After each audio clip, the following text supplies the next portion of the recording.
अस्सलाम वालेकुम दोस्तों। पहले 6 पार्ट में हम अब तक जादूगर के हिस्से तक पहुँचे थे। अभी जादूगरों के ईमान लाने के बाद फ़िरौन का गुस्सा, ये हम पार्ट 7 में यानी कि इस पार्ट में सुनेंगे। जादूगरों के ईमान लाने के बाद फ़िरौन का दिल और सख्त हो गया। उसके चेहरे पर डर था।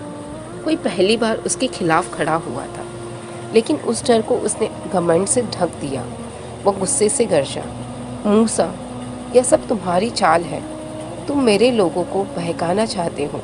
फ़िरऔन ने हुक्म दिया कि बनी इसराइल पर जुल्म बढ़ा दिया जाए, उनसे और ज़्यादा मेहनत करवाई जाए। कोड़ों की मार, भूख और पहरेदारों की सख्ती बढ़ गई। कौम रो रही थी। कहीं एक माँ अपने बच्चे के लिए खाना ढूंढ रही थी, कहीं बूढ़े मजदूर थक कर गिर रहे थे और पहरेदार उन्हें धकल कर उठाते थे। हज़रत मूसा अलैहिस्सलाम ने यह सब देखा तो उनका दिल भर आया।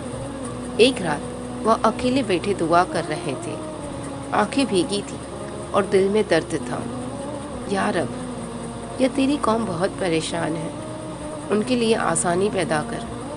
और तभी अल्लाह की तरफ से वही आई, मूसा, अपनी कौम को सब्र दो, उन्हें हिम्मत दो। वक्त आएगा जब हम उन्हें आज़ाद करेंगे। अगले दिन मूसा अलैहिस्सलाम लोगों के बीच पहुँचे। थके हुए चेहरे, रोती आंखें, टूट चुकी उम्मीदें। मूसा अलैहिस्सलाम ने नरमी से कहा, मेरी कौम, घबराओ नहीं।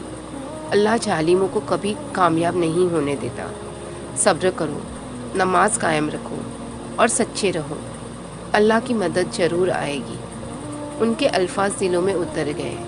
लोगों ने पहली बार उम्मीद महसूस की। कुछ ने आंसू पोंछे, कुछ ने हाथ उठा लिए। हम अल्लाह पर भरोसा रखते हैं। लेकिन फ़िरऔन को ये पसंद नहीं आया। उसने फिर धमकी दी, मूसा, अगर तुमने अपनी कौम को नहीं रोका तो मैं सबको सजा दूंगा। लेकिन मूसा अलैहिस्सलाम अब और मजबूत थे। उन्होंने जवाब दिया, और तुम कर सकते हो, जो तुम कर सकते हो कर लो। हमारा भरोसा अल्लाह पर है। और यहीं से नई शुरुआत हुई, फ़िरऔन के जुल्म का आखिरी दौर और आज़ादी की तरफ पहला कदम। अल्लाह की मदद देर से आ सकती है, लेकिन आती ज़रूर है। इससे आगे की किस्सा हम पार्ट 7 में सुनेंगे। तब तक के लिए अल्लाह हाफ़िज़। अस्सलाम वालेकुम।